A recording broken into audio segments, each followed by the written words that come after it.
जय माता की दोस्तों, महाकाली तंत्र चैनल में आपका स्वागत है। आज मैं आप लोगों के लिए अपने एक शिष्य की जिन साधना की बारे में बताना चाहता हूँ कि किस तरह उस व्यक्ति ने जिन साधना की और किस तरह उसने वो जिन साधना होने के बाद भी खो दी। ठीक है दोस्तों, यदि किसी को कोई भी साधना किसी प्रकार करनी है, आप लोग हमसे संपर्क कर सकते हैं। नीचे डिस्क्रिप्शन में हमारा व्हाट्सएप ग्रुप है। हमारे व्हाट्सएप ग्रुप में आकर आप हमसे संपर्क करें और हमारे चैनल को सब्सक्राइब करें, हमारी वीडियो को लाइक करें, ताकि हम इस प्रकार की वीडियो आप लोगों के लिए ला सकें और आप लोग इसका लाभ उठा सकें। ठीक है दोस्तों, जो हमारे पास के हमारे एक शिष्य थे विशाल भाई, वो ज़्यादातर मेरे साथ ही रहते थे, लेकिन काफ़ी दिन से उनके अंदर एक रुचि थी। यूट्यूब पर वीडियो देखते थे औरों की कि जिन साधना से ये हो सकता है, वो हो सकता है। तो वो मेरे पीछे काफ़ी दिन से थे। उन्होंने कहा कि गुरुजी, मुझे जिन साधना सीखनी है। मैं काफ़ी दिन तक तो उन्हें टलाता रहा, लेकिन जब वो नहीं माने, मैंने एक दिन उन्हें जिन साधना दे दी और विधि विधान उन्हें बता दिया और उन्होंने एक सुरक्षा मंत्र भी दिया। सुरक्षा मंत्र देने के बाद भी उनकी प्रोटेक्शन मैंने करी, उनके परिवार की, ताकि मैं नहीं चाहता कि किसी के परिवार को कोई भी समस्या पैदा होए। ठीक है दोस्तों, तो मैंने उनकी प्रोटेक्शन करी। उसके बाद उनके पास जो है, जैसे मैंने विधि विधान बताया था, इसी तरीके से उन्होंने करा। वो जिन जो है 11वें दिन उनके पास आ गया। उन्हें आवाज़ लगी और उनका जो कमरे का गेट था वो अपने आप ही खुल गया।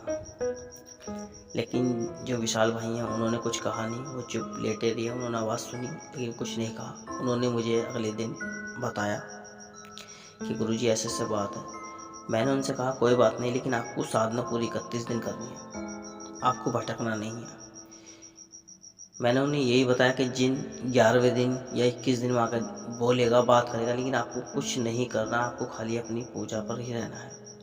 तो उन्होंने इसी तरह अपनी पूजा पूरी सफल करी। 31 दिन पूरे हुए। मैंने जो वचन उन्हें बताए थे, उन्होंने वचन लिए और साधना पूरी सफल हो चुकी। जिनकी कुछ शर्तें थी वो भी उसने उन्हें बताई। वो शर्तें मैं आपको नहीं बता सकता, क्योंकि हर जिन की एक अलग अलग शर्तें होती हैं, और उन्होंने अपना भोग भी बताया। तो साधना पूरी होने के बाद कहते हैं कि जब नया कोई व्यक्ति साधना सीखता है, अगर 100 में से 100 लोगों ने साधना की है, तो 100 में से 30% ऐसे लोग होते हैं जिनके अंदर अहंकार नहीं जागता, वरना 70% जो लोग होते हैं उनके अंदर घमंड और अहंकार जागता है। वो सोचते हैं कि अब हमसे बड़ा ताकतवर कोई नहीं है, और उनका कहीं ना कहीं अहंकार ही उन्हें ले डूबता है। उन्होंने जिन जब साधना सफल हो चुकी, उन्होंने जिन से काम करवाने शुरू करे।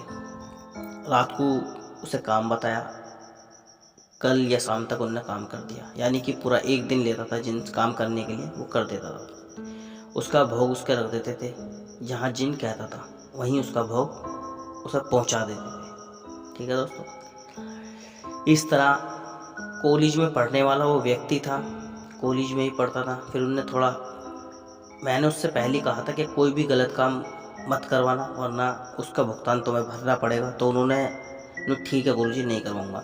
लेकिन उन्होंने सोचा कि कहीं ना कहीं गुरुजी का पता चल रही है। उन्होंने कुछ गलत काम भी करवाए, जैसे कि किसी लड़की को वश में करवा लेना। वो भी काम उनके हो गए, जो भी लड़की उन्होंने वश में करी वो भी हो गए। उसके बाद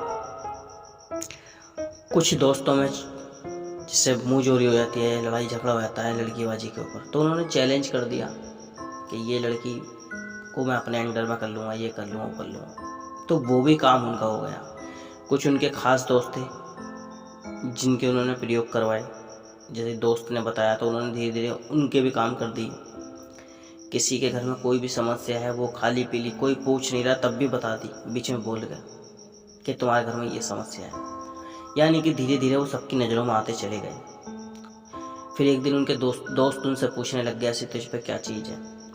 तो उन्होंने धीरे धीरे प्यार मोहब्बत में वो बातें भी खोल दी कि मैंने जिन साधना की है और मेरे साथ हमेशा जिन रहता है। जबकि दोस्तों ऐसा नहीं है कि जिन परमानेंटली किसी के साथ रहेगा ऐसा नहीं होता है। हाँ, जब कभी आपको उसकी ज़रूरत पड़ेगी, आप उसे याद करोगे, तभी वो भी जिन आपके साथ आपके पास आएगा, वरना जिन ऐसा नहीं आता। तो दोस्तों, कहीं ना कहीं उनके अंदर अहंकार जागा, खाली पीली बेवजह किसी के भी बीच में बोलना, किसी की भी लड़ाई झगड़े में घमंड में एकदम अहंकारा बोल देना कि तुझे आज शाम तक मार दूंगा, तुझे ये कर दूंगा, वो कर दूंगा। तो दोस्तों, उन्होंने इस तरीके से, जिन ने पहले कहा था कि उनकी यही शर्तें होती हैं कि मेरे बारे में किसी को नहीं बताना, क्योंकि ये जो जिन्न होते हैं या अप्सरा होती हैं, यक्षिणी होती हैं, पिशाचिनी होते हैं, ये खुद नहीं चाहते कि आप उनके बारे में पब्लिसिटी करो, पब्लिक को बताओ। वो खुद नहीं चाहते, वो खुद चाहते हैं कि हम गुप्त में रहें। तो वो किसी साधक से फिर भिड़ गया एक दिन अहंकार में। अब दोस्तों, उसने मुझे कुछ नहीं बताया, इतने सारे उसने काम करे, मुझे एक भी नहीं बताया, ना ही उसने मुझसे मिलना भी बंद कर दिया।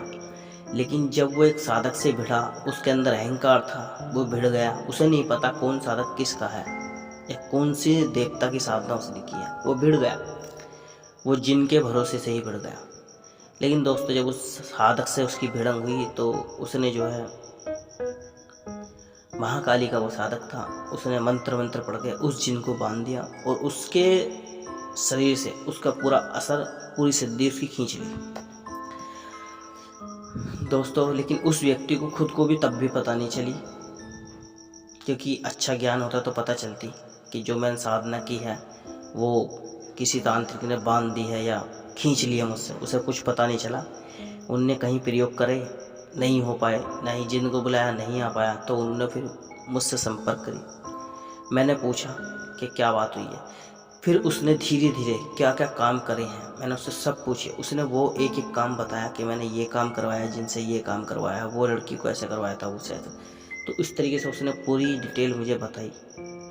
तो कहीं ना कहीं उसने खाली अपने अहंकार की वजह से अपनी सिद्धि 5 मिनट के अंदर नहीं छिनवा ली, अपनी मेहनत। तो दोस्तों, इसलिए मैं बताता हूँ आप लोगों को, इस तरह का अहंकार इंसान के दिमाग में नहीं होना चाहिए। यदि आपके पास कोई सिद्धि प्राप्त हुई है तो आप उसे गुप्त में रखें। जो व्यक्ति ज़रूरतमंद है और आपको लगता है कि आप उसकी मदद करना चाहते हो, उसकी मदद करें, लेकिन उसे बतावे नहीं। उसे बताना नहीं है कि मैं आपकी मदद कर रहा हूँ, क्योंकि यदि आप उसे बताओगे तो वो अगले 4 आदमी को आपके बारे में बताएगा। उसको भी पता मत चलन दो, आप अंदर खाने ही उसकी मदद करो। ठीक है दोस्तों?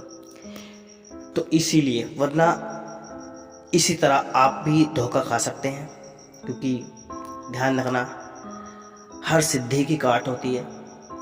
आप कोई भी साधना कर लीजिए, हर साधना की एक काट होती है ज़रूर। ठीक है? तो इसलिए सामने वाले व्यक्ति कब आपको कौन धुरंधर मिल जाए, ये कभी भी आपको नहीं पता चलेगा। तो इसलिए हमेशा साधना करने के बाद शांत रहना चाहिए। अपने आप को ज़्यादा किसी के सामने बड़ा मत बन के दिखाओ कि मैं बहुत ज्ञानी हूँ, क्योंकि इस धरती पे, जिस हम धरती पर रहते हैं, एक से एक बड़े सिद्ध पुरुष समाधि ले चुके हैं और एक से एक बड़ा आज भी ज्ञानी है, साधक भी हैं, बहुत सारे यूट्यूबर भी हैं जो ज्ञानी हैं। ठीक है दोस्तों? तो इस बात से हमें यही सबक मिलता है, यदि किसी को जिन साधना करनी है, आप संपर्क कर सकते हैं और जिस तरह की गलती कोई भी व्यक्ति ना करे। मिलता हूँ अगली वीडियो में, तब तक के लिए दोस्तों, जय माता दी।